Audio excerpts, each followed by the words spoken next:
Hi అండి, welcome back to my channel. నేను మీ ఝాన్సీ. ఈరోజు వీడియోలో కస్టర్డ్ పౌడర్ ఎలా తయారు చేసుకోవాలో ఈ వీడియోలో చూద్దాం. మామూలుగా మనం ఐస్ క్రీమ్స్, డెజర్ట్స్, ఫ్రూట్ సలాడ్స్లో ఎక్కువగా కస్టర్డ్ పౌడర్ని యూస్ చేస్తాం కదా.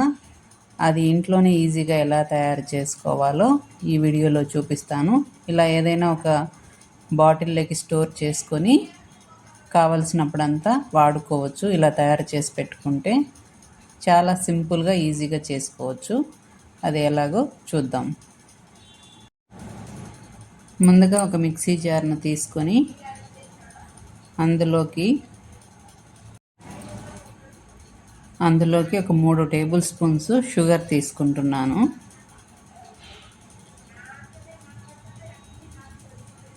అలాగే ఒక అరకప్పు కార్న్ఫ్లోర్,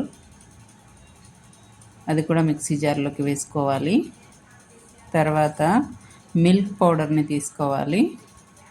మిల్క్ పౌడర్ కూడా ఒక అరకప్పు తీసుకుంటున్నాను. ఇది కూడా మిక్సీ జార్లోకి వేసుకొని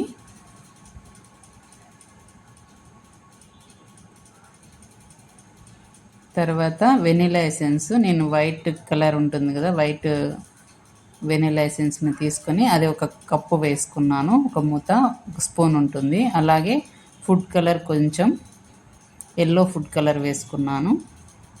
తర్వాత దీనంతటిని మిక్సీలో వేసి మెత్తగా గ్రైండ్ చేసుకోవాలి. సమ్మర్ స్టార్ట్ అయ్యింది కదండి. మనం ఎక్కువగా సమ్మర్లో ఐస్ క్రీమ్స్, సలాడ్స్ చేసుకుంటూ ఉంటాము. అందుకోసం ఇలా కస్టర్డ్ పౌడర్ని తయారు చేసి పెట్టుకుంటే అవసరమైనప్పుడల్లా వాడుకోవచ్చు.